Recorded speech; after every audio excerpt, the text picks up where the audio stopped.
Welcome to this session about writing a technical paper for the IEEE. My name is Eszter Lukacs. I'm Client Services Manager at the IEEE since 2013. I am Hungarian originally. I studied linguistics in Berlin. This is where I still live, so I'm based in Berlin. But I'm very often in Romania, at least 2 times a year, to do such kind of trainings for in a longer version even for young students, and also sessions about how to search effectively on IEEE Explorer. Today, I would like to introduce you just a little bit the IEEE, and then we will go into the topic of writing a paper. The IEEE is actually the world's biggest technical membership organization.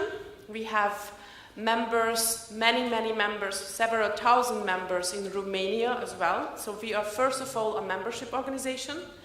We publish 170 different journals and magazines. And beside these, we organize and publish 1,400 conferences a year. And many of these conferences, workshops, and seminars are organized in Romania or in this region. Beside that, we are also a well-known publisher for standards. In more than 10 institutions in Romania, and of course at all polytechnicas in Romania, you have full text access to this content.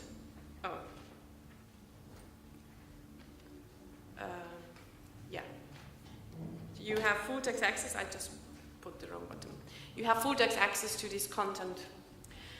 This is a website from our Romania section. So if you would like to know what the members in Romania are organizing in your area, we have also student chapters in Romania, then feel free to visit their website.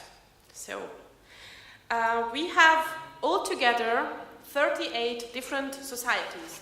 These societies are dealing with different topics dedicated to, the oldest one is the Power and Energy Society. You have many members in Romania in this society, and also Computer Science, Communication Society, but also Vehicular Technology, even Education. So it's a truly multidisciplinary activity what we have. These societies are, by the way, the owners of the journals and magazines where you can publish. So I recommend you that you, beside going on IEEE Explore Digital Library, that you visit the website of these societies to learn about their publications and their conferences.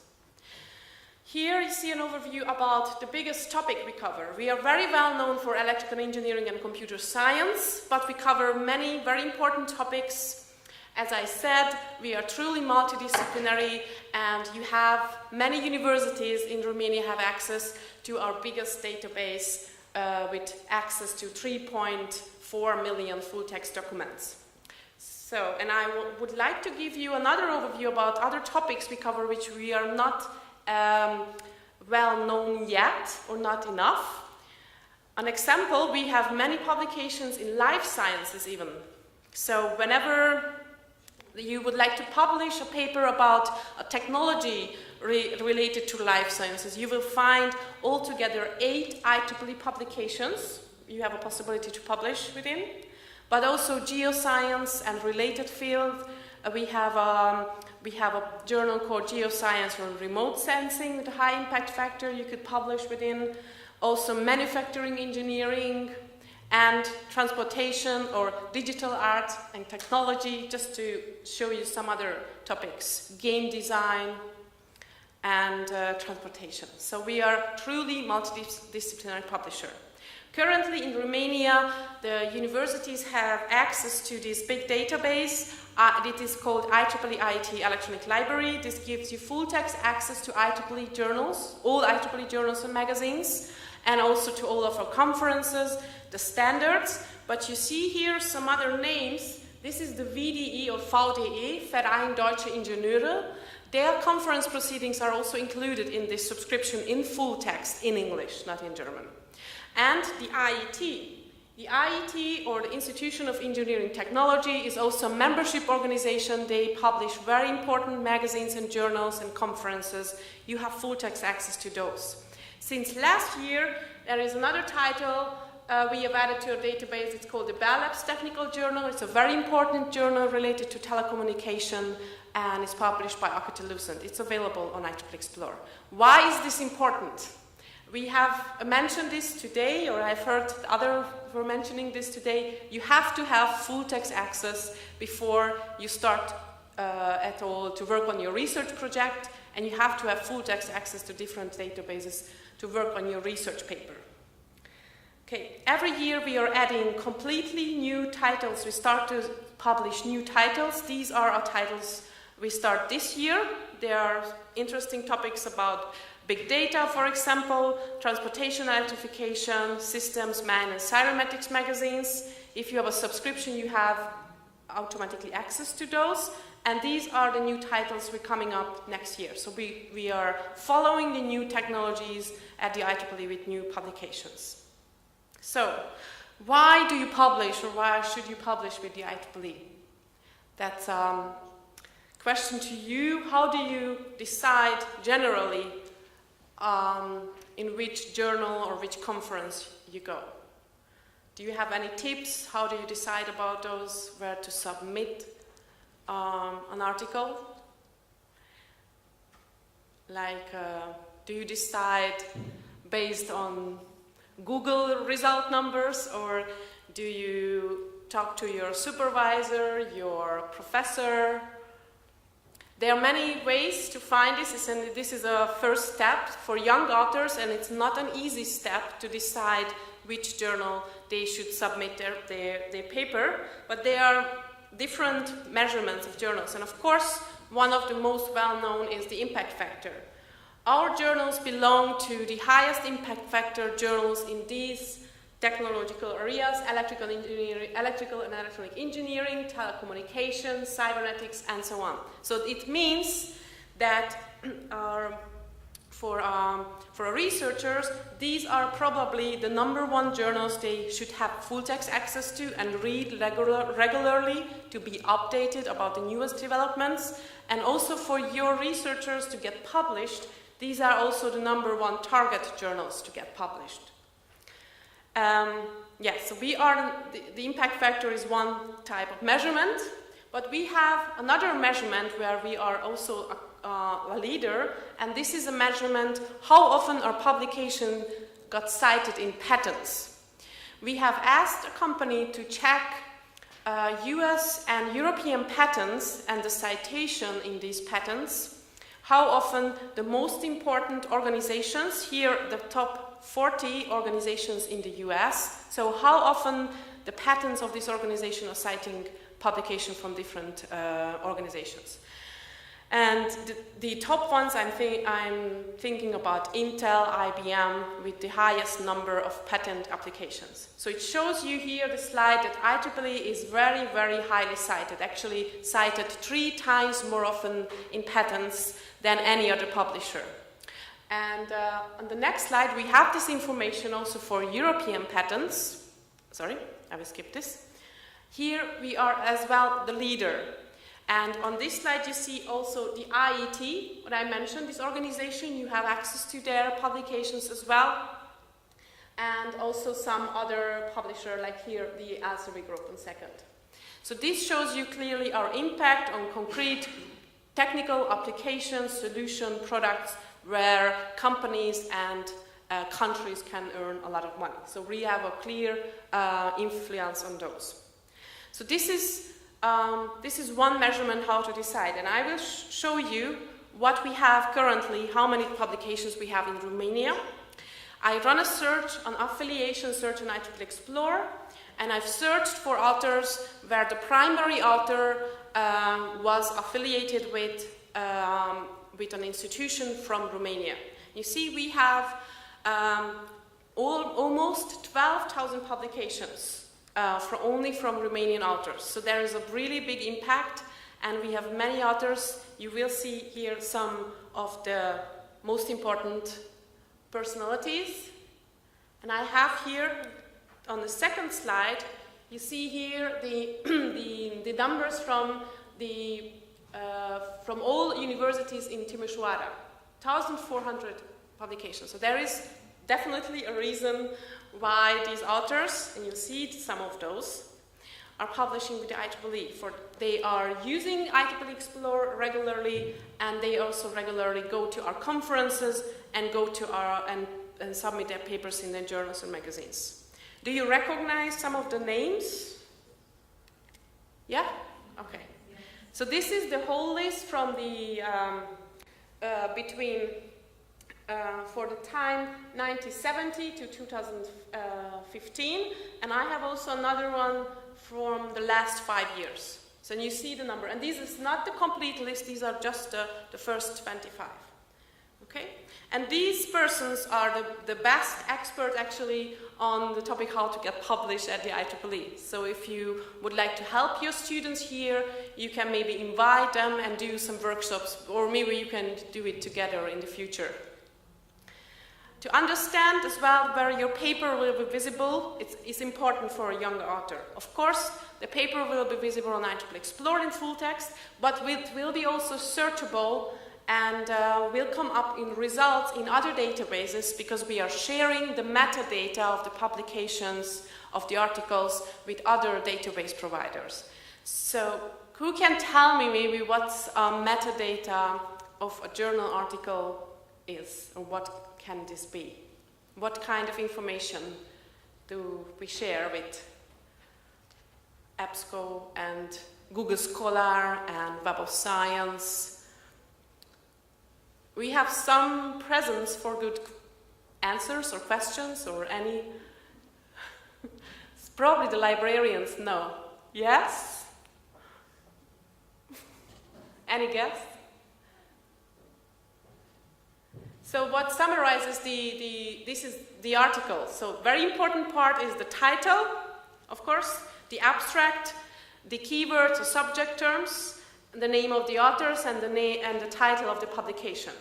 So to give a good searchability and findability for your article, it's very, very important what kind of keywords do you include in the title, in the abstract, because it gives you a good relevance ranking for your publication in different databases. And of course the abstract. Some other or many other researchers will only see first the abstract of your paper in other databases.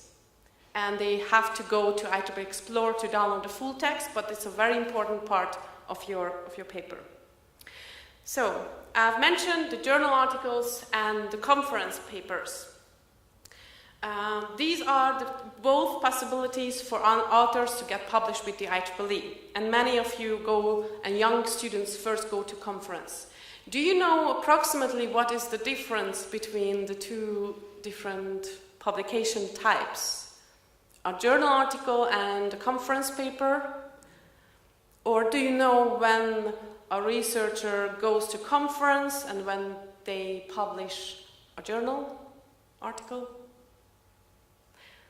Maybe Mr. Paul Canning, my colleague from Chicago, can help me. The newest ideas are published at conferences. Yeah. So that's where the new ideas are, and after they're thoroughly peer-reviewed, they go into an archival journal. Yeah, very good answer. Thank you. So, you have different options. You will get the t-shirt. You might want to repeat that one a bit here. Yeah. So. Conference proceedings, which are different from journals. So, for example, one institution can organize a conference every 5 years, meanwhile a journal has a regular period of publication several times a year or something like this. Yeah, but Usually that if they organize a conference this year, they will do one next year. yeah. There are regular conferences, Well, international regular conferences. I think that, well, I've done some which I think from these students they became regular. Maybe they didn't start. Yeah. But due to scientific realities, they became regular Yeah. and they increased their amount. Yeah. So there are these two content types. Usually you can start to present your research project at the very beginning if you go to an IEEE workshop. And then later on, you can go to a conference when you have preliminary results from your project to present it to your peers and also to get feedback from your colleagues, which is a more informal feedback during the conference. And then later, when you finish the project, you have checked all the results data, you have more detailed information, and you have your conclusions. You publish a fully representation of your whole project in a journal article, which can be even 20 or 30 pages long. Okay? You have different options. And it's a very good first step for students to go to a conference and present their paper there. And it's also a little bit easier to get accepted at a conference than first to go to the journal. So what I mentioned that you can go to a conference, present a paper about this project there, and then later on you go to and submit an article at the journal. Can you just take the text from your conference paper and just submit it again as a journal article, or do you know any regulations about this? Well, it depends. For example, I attend a conference where if your article is published at the conference, it goes to at least 4 or 5 check-ups. So they check out the abstract, they check out the first submission of paper, then there's comments at the conference, and after the conference you have 1 month to take account of all your preparations and things done to the conference, and then you submit it for publication. Now when it goes to publication, it is possible that the reviewers might send you the article back and say, okay, we want the title to be 10 words or 20 words or something like this. So it's 5 letters until it gets published. As a conference paper. As a conference paper, international, etc. As a lead. Yeah. So it's a long process. They shorten all. No, my question. But it depends what conference you attend. Not all conferences are at this. Yeah. My question was about, and this happens quite often, that you have already published something, even a journal article or a conference paper on a different level, but later you would like to write something else, but there are some limitations. Yeah. There are some, this conference, for example, is linked to some journals, so after the conference you might get an email from a journal which says, you have published this, would you be interested to submit your article to our journal? Yeah, thanks. Yeah. But it depends. Not all conferences are able to get to that stage. Yeah, so my point was here, very often you would go to conference first, and later on, if you publish a journal article, you may use maximum 40% from your previous published conference paper or journal article in your newly submitted article. This is like generally by 40%. Sometimes, and the gentleman was here referring to, you are invited after an IEEE conference to a special issue of a journal, of an IEEE journal. Then you may sometimes use even more percentage, but usually it's maximum 40%. And there is a policy, and this is the policy to avoid duplicate publication. And it says, it's very important to understand, that you should only submit original work that has neither appeared elsewhere for publication, nor which is under review for another publication. It means you cannot submit the same article at different journals at the same time or after. Every publisher would like to avoid this kind of duplicate publication. So you cannot submit the article at different journals and just wait for the peer review process, okay? And the other thing, if you have used your own previously published works in a conference paper or somewhere on a journal as a basis for a new submission, then you are required to cite the previous works and very briefly indicate how the new submission offers substantially novel contributions beyond those the previous published in the previous published article. So you have to, if you have published something, you have to mention this in the cover letter, what you write to the editor. You have published this paper, but in this new submission, you're adding that new information, more detailed information, and so on. And you have to cite your own work as well, mostly in the introduction part of the paper, where you are citing the previously published relevant paper relevant to that topic. Okay? This is duplicate publication, to avoid duplicate publication. And we have a software solution to check this. So we will check the submitted paper and check how big the overlap is with other publications, not only from the IEEE, but also other publishers, to avoid duplicate publication, of course, and to avoid plagiarism. Okay. So Can I say something? yes. But it has to be in the first, the paper has to be genuine in the first place to get to the journal, to draw the attention of the journal after the conference and be asked to send it and extend it over the 40%. So if it's not genuine, if it's nothing there, you don't get to the other stage. Yes. Because people think, you know, I can just write. No, this is what the From 4 pages, it becomes 20. no. Yeah, this is the. It has to be a substantial noble contribution, something new that you're adding. But it's possible to write different journal articles about the same research project. You just have to find different angles, different views. You can write different journal articles about the same project as well. Okay. The structure of the paper. So this is the, you know this, or I don't know if everyone knows this, but this is like the basic structure of a paper. It has a title, abstract, keywords, introduction, methodology, results, discussion, findings, conclusions, and reference list. We mentioned that the title, the abstract, and the keywords, these are part of the metadata. This is very important for searchability and visibility. And then we have the other parts. And another question goes to someone who already written an article. Where do you usually start the writing process? If you see this structure, basic structure, where do you start to write? Just some ideas. What's your... Results. Yeah, okay. And why? Because if that's the main point of the Yeah. article, I would think we would do that Yeah. first. No? Yeah, well, yeah. Or other ideas? Some would start somewhere else. I mean, there are different ways.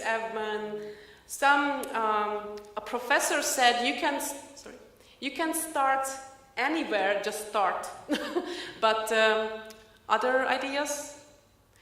We say you should start either with the introduction, because this is where you naturally start the research project about, you write about why this was at all an important problem.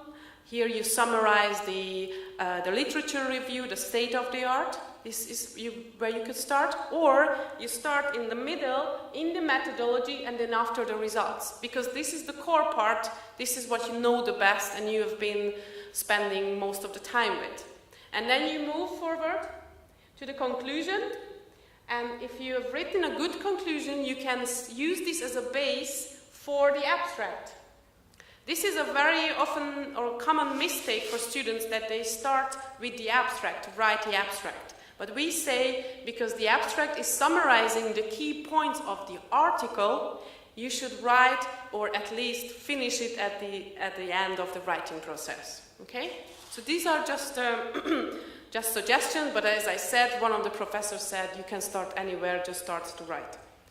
Okay, the title should be short, crisp, should give the focus for your article. This is important because this is the first thing what the editor is seeing when they got your paper, and based on the title and the abstract, they are categorizing your paper and sending those to assistant editors. It's very important as well to give a good focus. It shouldn't be so long, but it depends on the journal. You should check the website of the journal how many words they accept in the title. Can be, some of them allow 30 or 15 or 10. It depends on the journal. And I have here example for a good and not so good title, and I'm telling you that the second one is not so good, but I would like to ask you, why do you think the second one is not a good title? It is too long, yeah? And what else? Can you pass some presents for the gentleman? And what else? Not good command of scientific language. Thank you very much. And why is this? Well, it might not be an English speaker author. It's not native of English language. It's not writing in his first language. Yeah, it's not clear. It's very vague. It's better approach and different methods. It's not clear enough about the focus, and it takes very long to understand the title, and it does not include really search words or keywords. Managing, it's not really a keyword what others would search for it, okay? Yeah, it's not clear enough. Okay, just an example. The abstract is actually, you know that you're summarizing the key points of your paper in the abstract. It's not so easy to write a good abstract because it has to include everything, the most important thing, in 250 or 300 words. And it has to use also keywords and index terms for better and quicker understanding, and also for searchability. And here you see again 2 examples. And I'm telling you, the second one is something what one of our editors didn't really like. And the reason was that it is in first person present. And he said he doesn't like the first person. He said he likes the passive voice, third person, like it was done or it has been done. But this is something you definitely should check with the journal, because some journals especially prefer the first person, this conversational style. So this is something you should go to the journal's website, check many articles from the last 2 years, how other authors have written these. And the second one is also summarizing the structure of the paper in the abstract. And this is not the place to write how your paper is structured. You can write about the structure, it happens often, but this should be at the end of the introduction, usually. And I have chosen one example from the university here, as from Mr. Boldea. He has many publications with us, and I have highlighted some keywords here to show you how important it is to mention these also in the abstract for searchability and visibility. And at the end, it clearly states what is actually the result and what are the benefits of the research project and the key points. And they mentioning actually very clearly the benefits here in the abstract already. So this helps for the reader but also for the peer reviewer to understand it more quickly. And this is the first thing what others would see in other indexing and bibliographic databases. On IEEE Explore you will see many different articles, and not always the best articles are cited highest. So you should definitely check and maybe download some good examples for yourself. Okay. You also have to choose keywords, relevant keywords to your paper when you're submitting the article. And the keywords, we have our own taxonomy. This is the IEEE, these are the IEEE keywords. You can choose from these keywords in the drop-down menu in our online submission form. This is an example for keywords from this previous article. If you are not if you think this is not enough, you can also add your own articles, the author-provided keywords. Very important, again, for others to quicker understand your paper. These are the two keyword types you can choose on your own, and then later on, when the journal is indexed by the database InSpec, we are adding the InSpec index terms to IEEE Explore. This is something you cannot decide about. You decide about the IEEE keywords and the author keywords. Okay.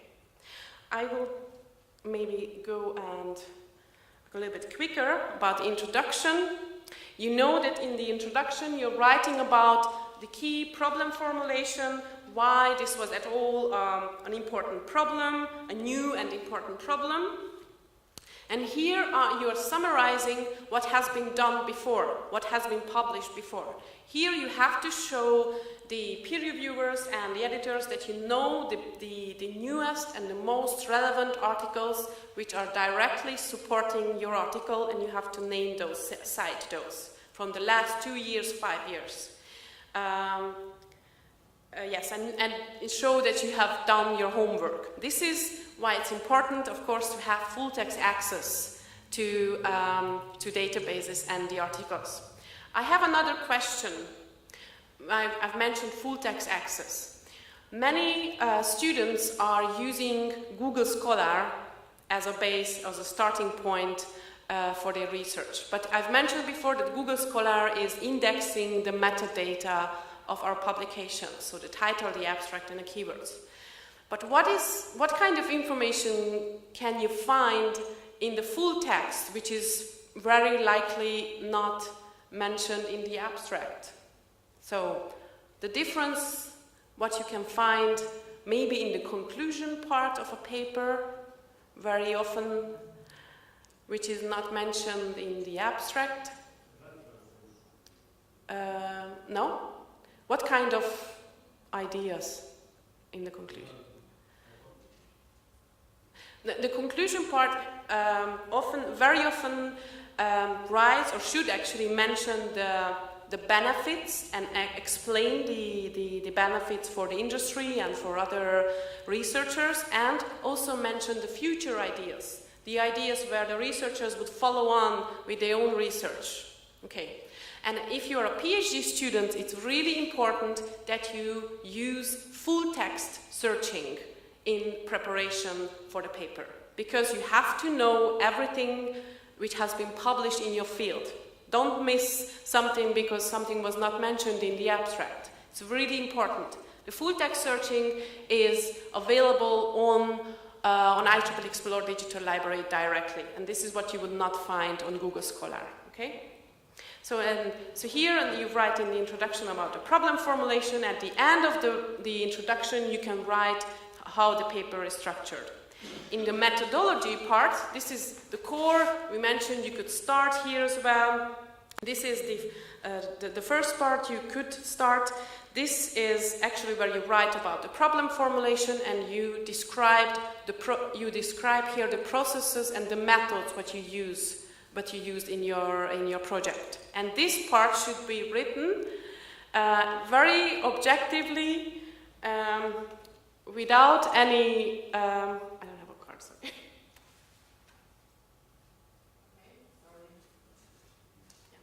So without any interpretation, without any analyze it very, very objectively, and it should be detailed enough to understand, to make it understandable and clear for the peer reviewer, and also, of course, for the reader, to understand how did you get the results, what you're presenting in the result part.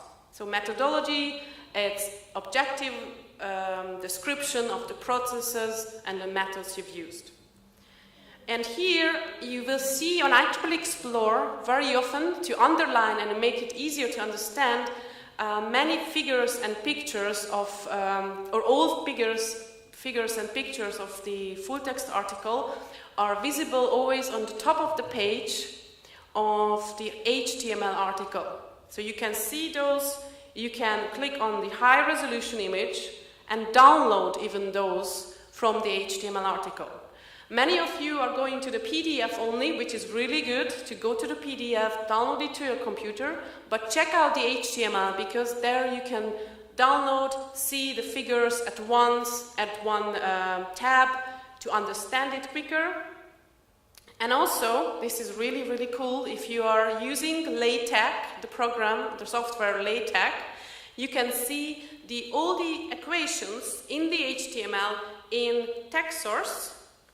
So this would be only an image, but here you can copy and paste the text source of the mathematical equation and paste it into LaTeX.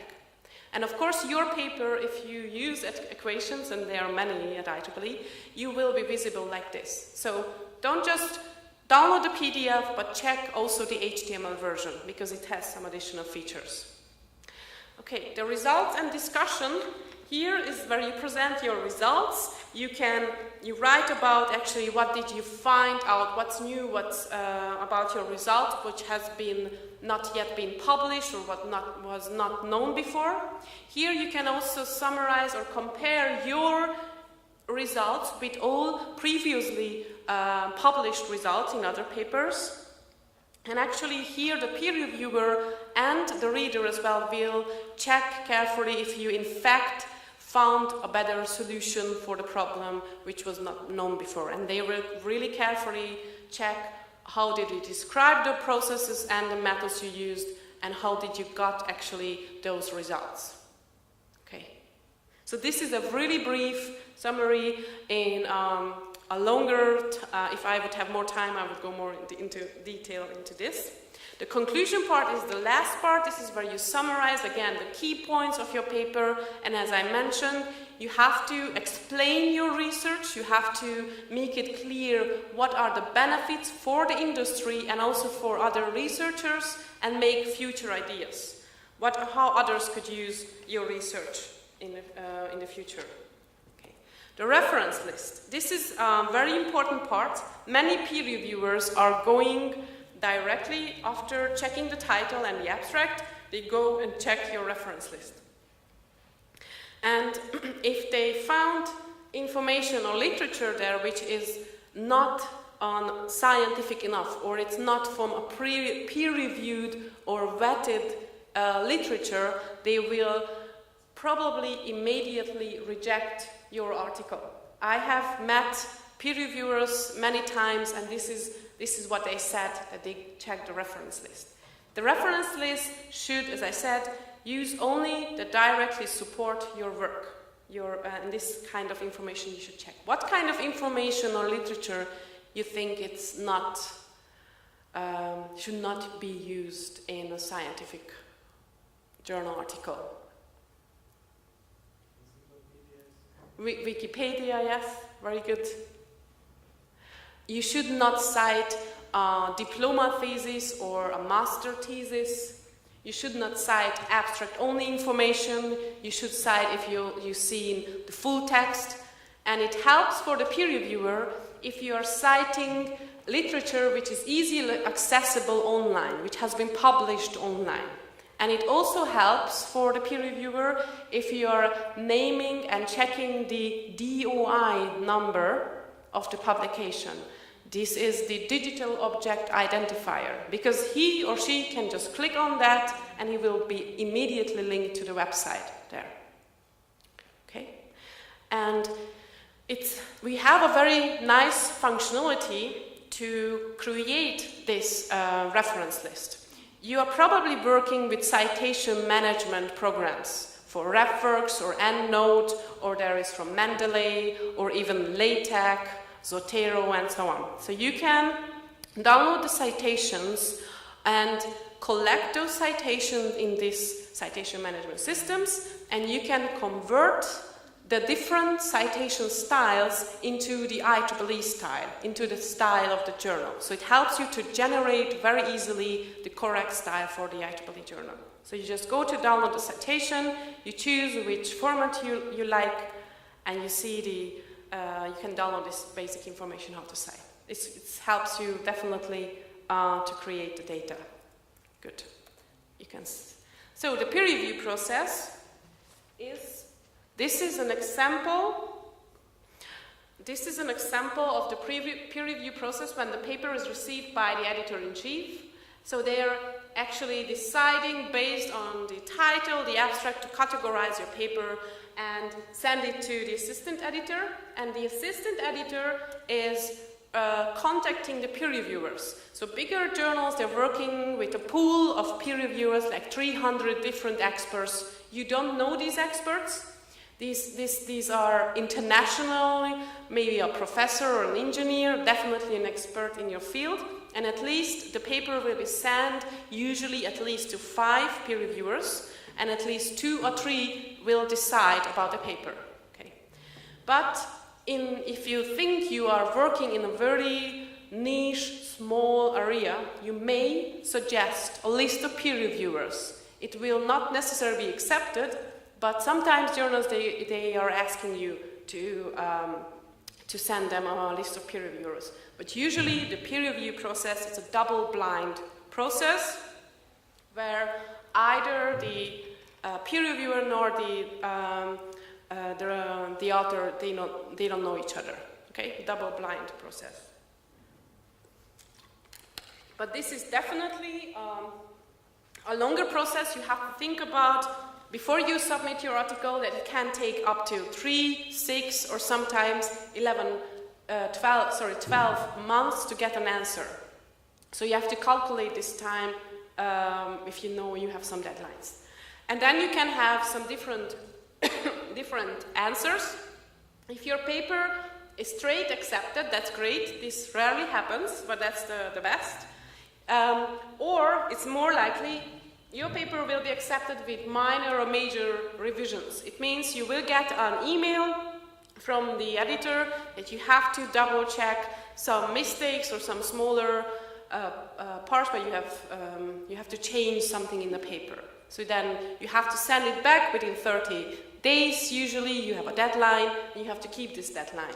And it can be several times, so back and forth. So you have to also calculate this time if you have your own deadline. So minor, major revisions, and then your paper can be also, before it is paginated in a whole volume and issue, your paper can be published earlier as an early access article. So it means these are the newest journal publications. These are all already available on IEEE Explorer, and we have currently 12,000 different early access articles. So your paper can be quickly published on IEEE Explorer. It doesn't have a volume and issue number, but it has a DOI number, which helps you and other authors to cite your article earlier, actually, before it gets published. So this is like an example of a peer review process from one of our journals. Other journals can have slightly different one, but this is a good overview. So, let's just mention this. This is a very important part, why editors or peer reviewers actually are rejecting papers. Are there any authors in the room who have already submitted something and got a rejection for several reasons? No? Okay. You're all successful authors.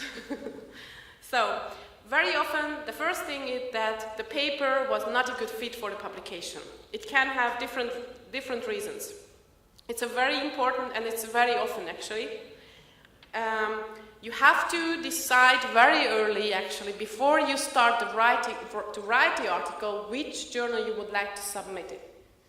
And for this, you have to check probably your result list from your research, where you find very often the most papers. So you know probably which journals you usually use regularly. And then you go to the aim and scope, you go to the website of the journal where you have to check what's actually the topics this journal is covering. If you're working very multidisciplinary, it's not so easy to find a good fit, but for that we have an open access journal. So very first, the topic, the content is not a good fit for the publication. Okay, let's go a little bit quicker. So it is poorly written. What does it mean, poorly written? What do you think? It's the scientifically sometimes, or the English is not advanced enough, but you can learn a lot about this. If you are reading many articles, you will get used to these, the scientific or the English of the engineers. You just have to read a lot of articles. And usually, or actually, these articles are not using very literature English. It's a scientific English. It's really clear. The sentences are actually understandable. You have to. It's a basic English actually used in these papers. And probably you have also some native speakers at your universities where you can help you to maybe review a little bit the papers. Okay, the second one, fourth one is it does not address a big enough problem or advance the scientific field. How can you avoid this? Any ideas? How can you avoid that your paper is not solving a big enough problem?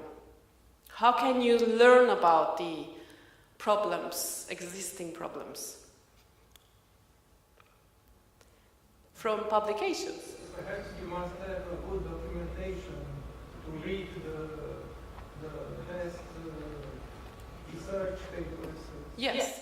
So that's a regular task you have to do regularly to check the most important articles published in your field. You have to know this. You have to regularly check this in full text. You have full text access to avoid that before you start actually your research project, that you know why is this important problem, and you have to know how the industry could use this. What could be the benefit for the industry and also for your peers? Okay, the work was previously published. This is also very often the case, but you can also avoid this if you read literature regularly. Quality is not good enough for the journal. It can happen that if you are a younger author, you will probably not get published at a very high or a middle high impact factor, but in this case you can a little bit work on your paper and go to maybe a lower impact factor journal. And for a young author, a good goal could be to get at all peer reviewed first. That's a really good goal actually, to have an opinion from an expert if you are on a good direction what you're doing. So it's also okay. The last one, the reviewer misunderstood the article. So one of the peer reviewers in Slovenia, he said that's the fault of the author if the paper is misunderstood. But of course we know, I've mentioned that it's important how well you write the focus of the article, how well it describes the focus, how well you write the abstract, because this is based on that your paper will be categorized at the very beginning. Then, if you think there are not many experts in your field, you may also suggest peer reviewers for your paper. But if you have a good structured paper, and your sentences are clear, the description of the methods and the results is clear, and so on, then it is less and less possibility to get misunderstood. So, but as I said, the peer reviewer said it's always the fault of the author. But don't be afraid if you think you got misunderstood completely, then don't be afraid to write maybe an email to the editor about your opinion. But I'm not telling you that you should do this every time. Sometimes you really have not been really clear, but don't be afraid to write an email to the editor. So these are the most common mistakes or the most common problems why paper got rejected. Okay, do you have any questions now about these? Any other answers you got from peer reviewers? Okay, so the last thing I wanted to summarize, and I have a much, I will skip this open access.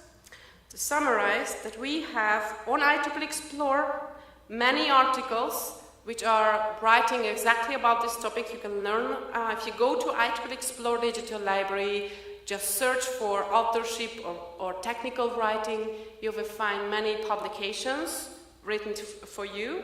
And then we have a manuscript published, How to Write for Technical Periodicals and Conferences. This is a summary. My presentation is a very short summary of this whole manuscript. We have a dedicated website, the Author Digital Toolbox, where you can download Word or LaTeX templates for the articles, where you can learn about keywords and so on. Then we have a website for conferences and events, where you can search for upcoming conferences related to your topics in Romania or whole Europe, by region or by topic. And of course, you should use IEEE Explore regularly, and also other databases in full text access too, right? And if you really have a lot of time, you're waiting in the bus station, you can listen to recordings from some of our editors, and this is available on IEEE TV for free, so you can listen to these via your smartphone to learn about good tips for young authors, okay? This is a whole series we did last year with my colleagues at the UCL, I think, and you can also learn from the questions, from the audience, and of course from the editors about this topic. So this was a really shorter version of a full seminar what I'm giving in Romania. I did this in Bucharest, Iași, Constanta, Cluj, several times, and for our customers, IEEE customers, I can do this next year in English, in a longer version. Okay? Thank you very much for your attention, and thank you for participating.